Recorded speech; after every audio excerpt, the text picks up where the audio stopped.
Sebelum mulai jangan lupa dukung dan subscribe channel kami. Semua tahu Bismillah itu punya nama khas atau nama tenar, yaitu basmalah. Jadi kalau orang bilang basmalah itu berarti Bismillahirrahmanirrahim. Jadi basmalah adalah Bismillahirrahmanirrahim. Kalimat ini merupakan ayat dari ayat-ayat Allah Subhanahu wa taala. Basmalah merupakan satu ayat dari suratul Fatihah, dan basmalah juga disebutkan ya dalam surat yang dikirim oleh Nabi Sulaiman alaihi salam untuk Ratu Balqis. Ya, basmalah ini punya peran yang sangat besar, punya manfaat yang tiada tara. Kenapa? Karena kalamullah. Setiap huruf dari wahyu Allah, setiap huruf dari kalamullah harus kita yakini di dalamnya ada kekuatan yang maha dahsyat. Kenapa saya sebut dengan maha? Karena huruf-huruf dari kalamullah bukan makhluk, tetapi itu adalah bagian daripada sang pencipta, yaitu bagian dari Allah Subhanahu wa ta'ala.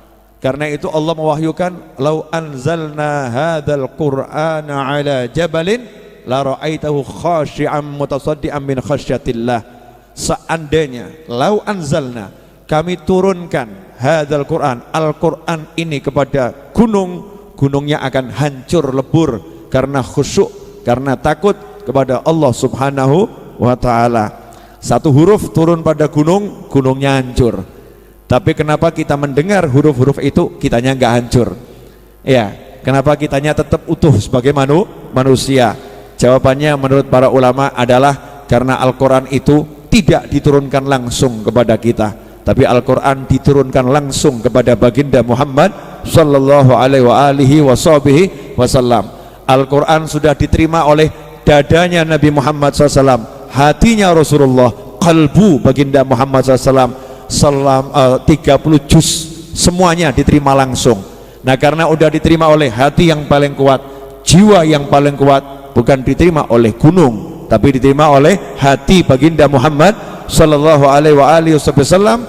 Kemudian Rasul menyampaikan kepada seluruh makhluk Allah Subhanahu wa ta'ala. Artinya wahyu yang Allah turunkan kepada umat manusia sudah dibalut dengan cahaya Allah Ta'ala yang ada dalam diri Nabi Muhammad sallallahu alaihi wasallam, sudah dilembutkan, ya, sudah dilembutkan sehingga kita bisa mendengarnya, sehingga kita bisa menghafalnya, sehingga kita bisa membacanya.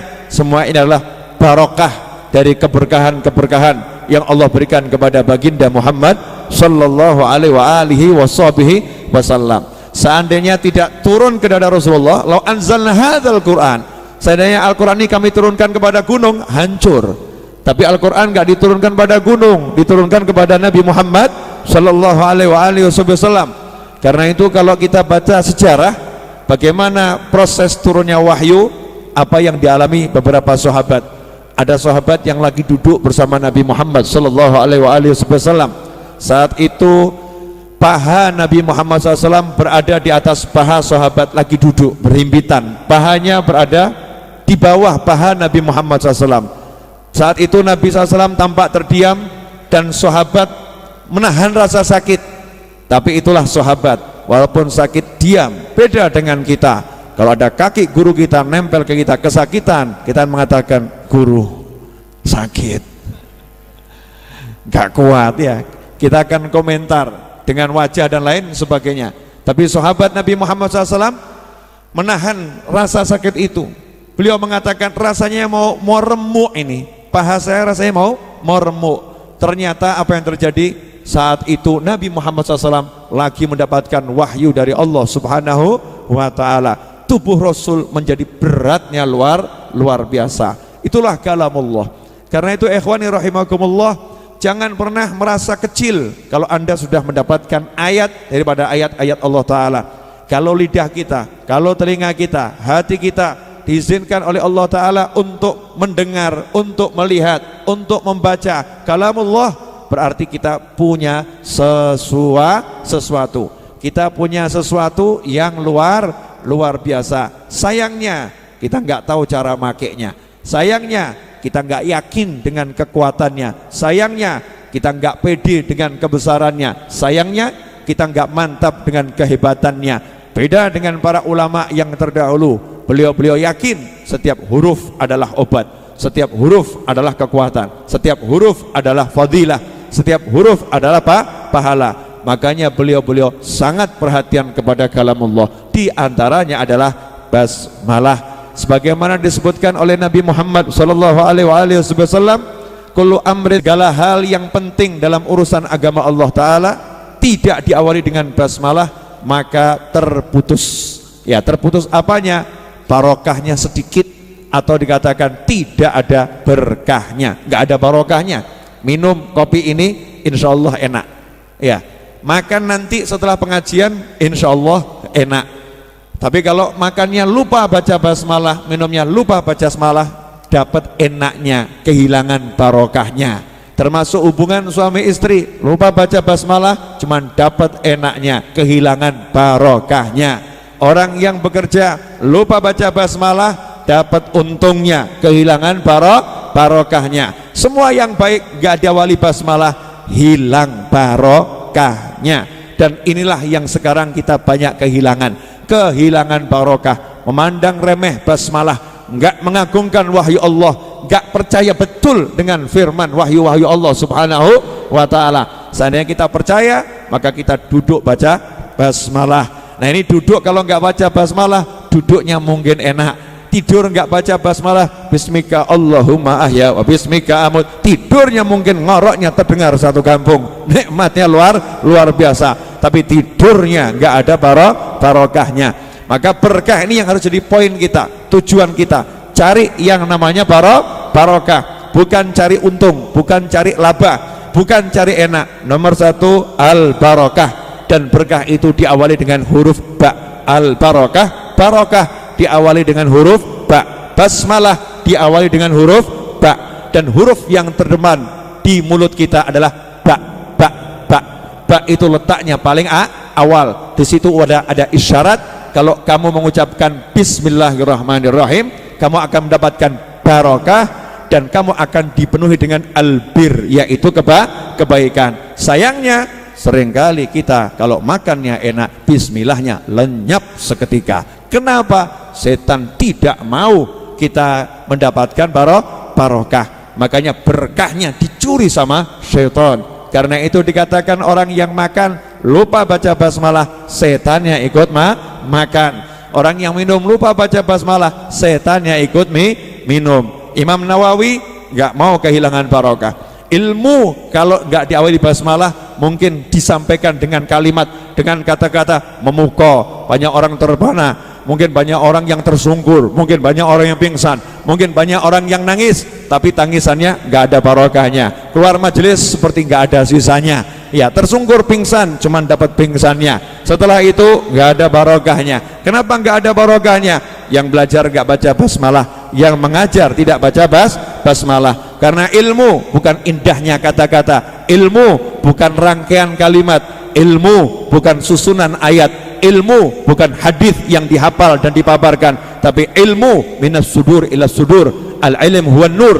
Ilmu itu cahaya yang dimasukkan dari hati Nabi Muhammad SAW ke hati para sahabat, dari hati para sahabat ke hati para tabi'in, dari hati para tabi'in ke hati tabi'in, dan seterusnya, dari hati ulama ke hati ulama yang lain. Bukan apa yang saya hafal, bukan yang Anda hafal, bukan yang kita hafal, bukan yang kita pelajari dengan tulisan, dengan kata-kata, tetapi sesuatu yang Allah lekatkan di dalam hati, dan itu membutuhkan peran ilahi. Diawali dengan minta tolong pada Allah subhanahu wa ta'ala, diawali dengan bersandar kepada Allah subhanahu wa ta'ala, diawali dengan memasrahkan semuanya pada Allah subhanahu wa ta'ala, diawali dengan meniadakan diri di hadapan Allah subhanahu wa ta'ala. Makanya diajarkan untuk mengatakan bismillah, aku membawa Allah, aku minta tolong sama Allah, aku pasrah dengan keputusan Allah, aku selalu butuh kepada Allah, Aku merendahkan diri di hadapan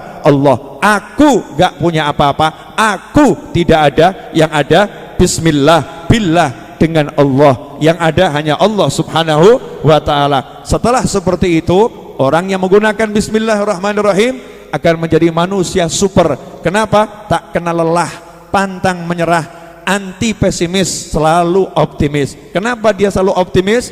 Karena dia selalu berpegang dengan kekuatan Allah, karena dia minta tolong kepada Allah. Gak pernah dia merasa miskin, gak pernah dia merasa kecil. Kenapa? Iyakunu fuqara, kalau mereka bisa menjadi fakir kepada Allah Ta'ala, yughnihumullah min fadlih, maka Allah akan menjadikan mereka itu orang-orang yang cukup dengan karunia Allah Ta'ala, cukup dengan kemurahan Allah Ta'ala. Allah akan buat mereka kaya, bukan karena usahanya, bukan karena pinternya, bukan karena hebatnya, min fadlih, tapi karena Allah pengen kasih.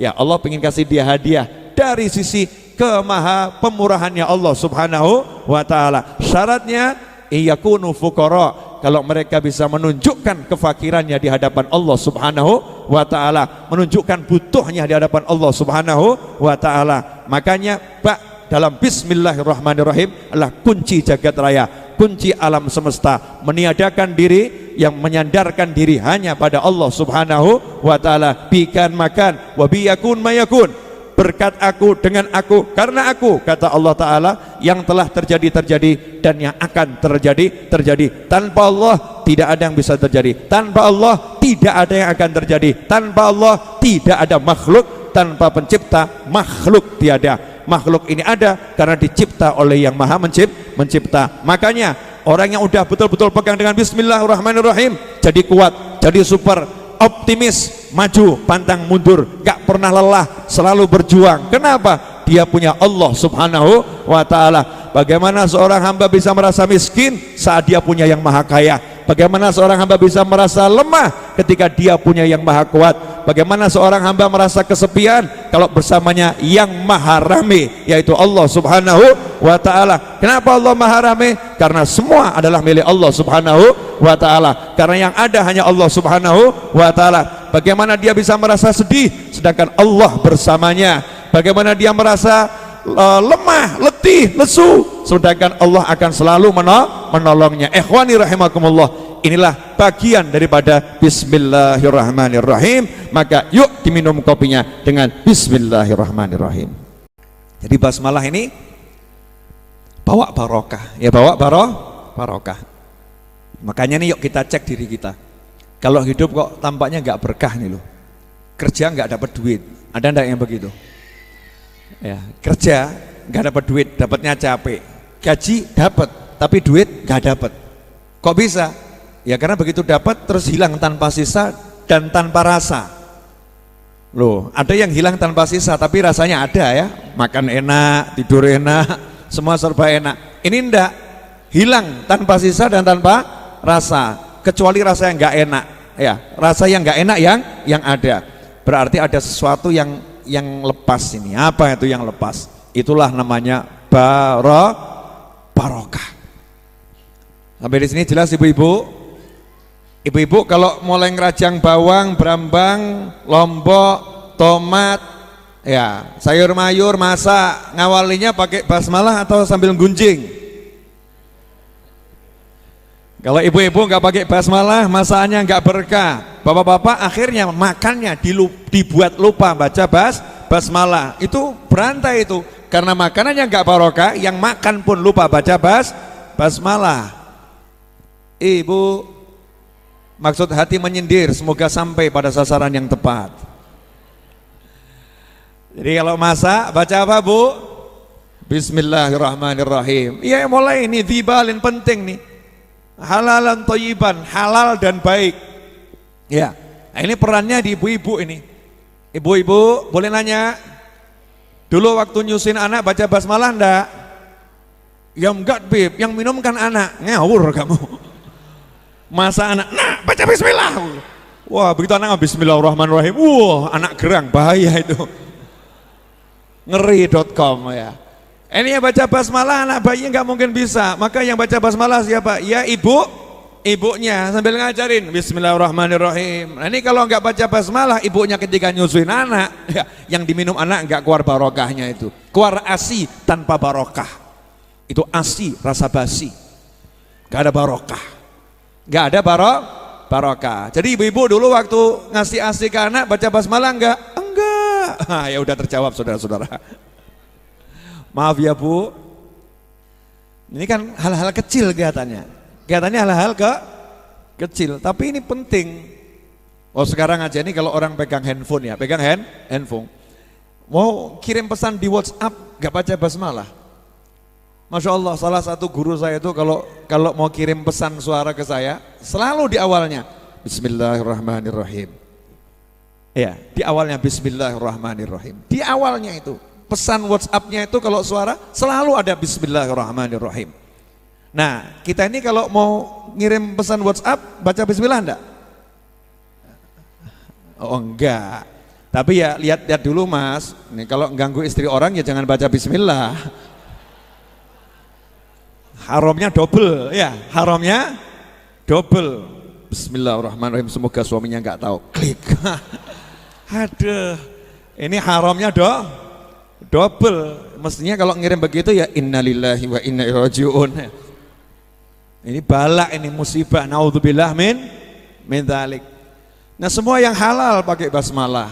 Ya, semua yang sunnah pakai basmalah. Yang mubah kasih basmalah, tapi yang makruh dan haram jangan gunakan basmalah. Karena membaca basmalah untuk yang makruh hukumnya makruh, baca basmalah untuk yang haram hukumnya haram. Seperti yang sudah sering saya jelaskan dan malam hari ini tidak akan kita ulangi. Nah, ini di awalnya basmalah. Berkahnya apa? Arba'in An-Nawawiyah dicetak sedemikian banyak dalam berbagai bahasa terjemahannya. Ya, kemudian disyarahkan oleh sekian banyak ulama, dijelaskan oleh banyak ulama, dan insya Allah Bismillahirrahmanirrahim mulai malam hari ini Habib Novel bin Muhammad Al-Idrus akan menulis ya penjelasan kitab Arba'in An-Nawawiyah, dan insya Allah bulan depan sudah terbit. Amin. Salah ngomong saya. 1 bulan nulis Arba'in An-Nawawiyah beserta penjelasannya dan mencetaknya, bulan depan terbit. Ini janji yang sangat mengerikan. Kalau sampai enggak terwujud ini, ya berarti basmalahnya kurang sakti gitu. Enggak, ngawur kamu. Ya, insya Allah gitu. Nah, nanti kalau bukunya udah jadi, Anda yang pengen bantu Majelis Ar-Raudhah beli buku tersebut. Jangan khawatir, harga sesuai harga. Tidak ada markup harga buku tersebut. Harganya tetap sesuai. Harganya hasilnya untuk kegiatan majelis dan untuk melunaskan hutang tanah yang masih kurang lebih 6 miliar rupiah. Belum biaya pembangunannya. Insya Allah target 2 minggu yang lalu kita sudah peletakan batu pertama. Betul? Nah, insya Allah 2 minggu lagi kita harus bisa udah ngecor lantai pertama. Itu kelihatannya mustahil, tukangnya hanya 5. Insya Allah berkat relawan-relawan yang gak kelihatan, jin dan kawan-kawan, malaikat dan bala tentaranya, serta relawan Raudhah yang gak jelas bentuknya.